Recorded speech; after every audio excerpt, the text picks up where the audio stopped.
Todos recordamos su sonrisa, esa que iluminaba el Camp Nou y que hacía que hasta el rival más acérrimo se rindiera a sus pies.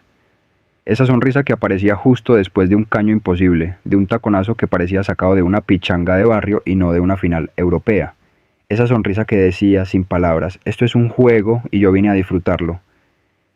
Pero, ¿en qué momento esa sonrisa se apagó? ¿Por qué el hombre que tenía el mundo en sus manos decidió de pronto que ya no quería jugar más?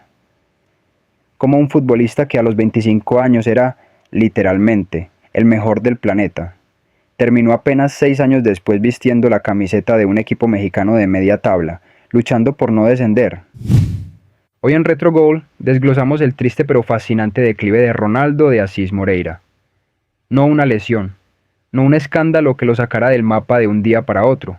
Algo mucho más lento, mucho más humano, y por eso mismo mucho más difícil de aceptar. Quédense hasta el final, porque la pregunta que les vamos a dejar no tiene una respuesta fácil. Pongámonos en contexto. En 2005 no había debate. Ronaldinho no solo era el mejor, era el fútbol mismo. Ese año lo ganó absolutamente todo lo que un futbolista puede soñar. El Balón de Oro, el premio de Best de la FIFA, la Liga con el Barcelona, y ya cargaba en su currículum el Mundial de 2002 con Brasil. Y al año siguiente se coronaría campeón de Europa, levantando la Champions League en París ante nada menos que el Arsenal del invencible Thierry Henry. Su actuación en el Santiago Bernabéu en enero de ese mismo año quedó grabada en la memoria colectiva del fútbol mundial.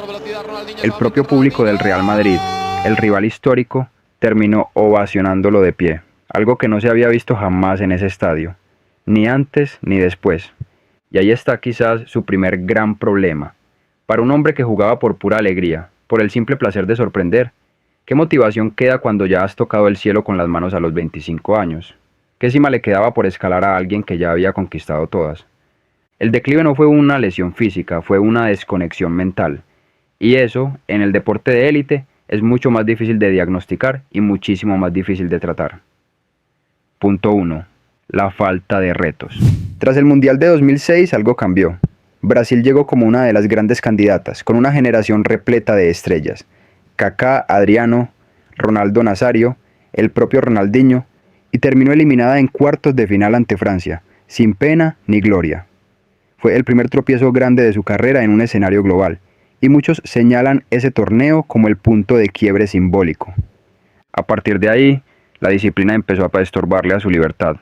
Los entrenamientos que antes eran un patio de recreo se volvieron una obligación. Las concentraciones, los horarios, las dietas estrictas, todo aquello que Messi, unos años después, aceptaría casi sin cuestionarlo. Ronaldinho lo empezó a vivir como una jaula. No es que dejara de amar el balón, es que empezó a odiar todo lo que rodeaba al balón. Sin un mundial que ganar, sin una Champions que levantar por primera vez, sin un balón de oro que perseguir, la pregunta incómoda apareció. ¿Para qué entrenar al máximo si ya lo había conseguido todo? El fútbol, para muchos grandes campeones, se sostiene sobre el hambre, y el hambre de Ronaldinho, sencillamente, se había saciado demasiado pronto. Punto 2. El fútbol de laboratorio. Aquí viene un factor que muchas veces se pasa por alto, y que va más allá de lo personal. El fútbol mismo estaba cambiando debajo de sus pies. El fútbol empezó a volverse más físico, más de gimnasio y de táctica milimétrica. Llegaban entrenadores obsesionados con la estadística, con el conteo de kilómetros recorridos, con la velocidad de sprint y la intensidad de presión. El espacio para el jugador de potrero, para el futbolista de instinto, de calle, de barrio, se estaba reduciendo cada temporada un poco más. Y Ronaldinho se negaba a ser un atleta. Él quería ser un artista. Su fútbol nunca nació en un laboratorio de rendimiento, nació en las canchas de tierra de Porto Alegre, jugando futsal con su hermano Roberto, imitando los quiebres de cintura que veía en la televisión. Pedirle que se convirtiera en una máquina de estadísticas era, en cierto modo, pedirle que dejara de ser el mismo. Mientras Cristiano Ronaldo se reinventaba con una disciplina física casi obsesiva y Messi se sometía a una rutina de entrenamiento cada vez más exigente bajo Guardiola, Ronaldinho miraba ese camino y simplemente no quería recorrerlo, no por incapacidad, por convicción. Punto 3. La vida fuera del campo. Sus noches en Castelldefels se hicieron más famosas que sus tardes en el campo. La casa que compartía con su hermano Roberto Asís en esa localidad costera cerca de Barcelona se convirtió en leyenda urbana. Fiestas que se extendían hasta la madrugada, visitas constantes, un ambiente de celebración permanente que contrastaba cada vez más con las exigencias de un fútbol de máximo nivel. No hace falta exagerar ni inventar escándalos, basta con decir que la vida social de Ronaldinho empezó a competir, en tiempo y en energía con su vida profesional. Y aquí aparece un nombre clave: Pep Guardiola.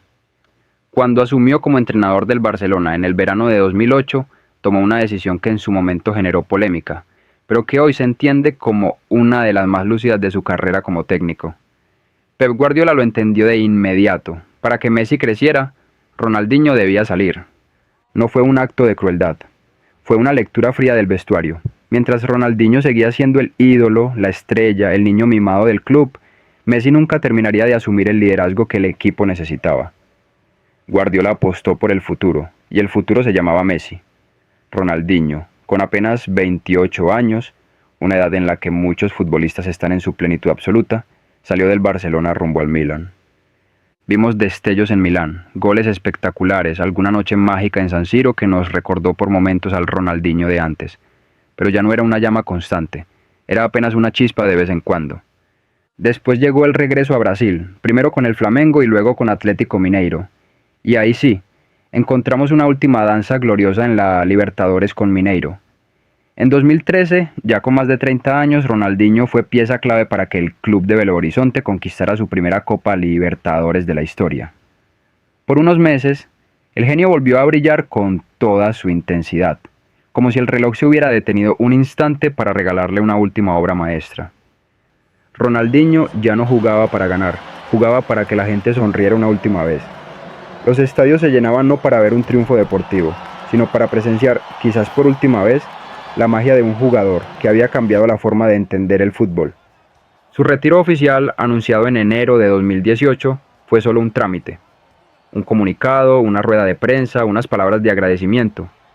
Pero la verdad es que su alma se había retirado mucho antes, probablemente esa misma noche en el Bernabéu, donde todo un estadio rival se puso de pie para aplaudirlo, sin saber que estaban presenciando sin quererlo el punto más alto de una carrera que ya no tendría hacia dónde crecer.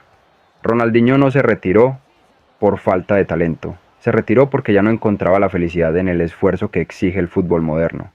En un deporte cada vez más profesionalizado, cada vez más calculado, cada vez más frío, él representó quizás la última gran resistencia del futbolista que juega por placer y no por obligación. Se fue como vivió, bajo sus propias reglas, sin arrepentimientos públicos, sin lamentos, sonriendo hasta el final, como si supiera algo que el resto de nosotros todavía estamos tratando de entender, que el fútbol, antes que una profesión, fue para él siempre un juego. Y ahora la pregunta que les prometí al principio: ¿creen que Ronaldinho pudo haber durado más en la élite si hubiera tenido la disciplina de otros cracks como Cristiano Ronaldo o el propio Messi? ¿O eso habría matado su magia? ¿Vale la pena sacrificar 5 años más de gloria a cambio de perder esa espontaneidad que lo hizo único? Los leo en los comentarios. Quiero conocer su opinión. No olviden suscribirse a RetroGol para más historias de las leyendas que marcaron nuestra vida. Nos vemos en el próximo video.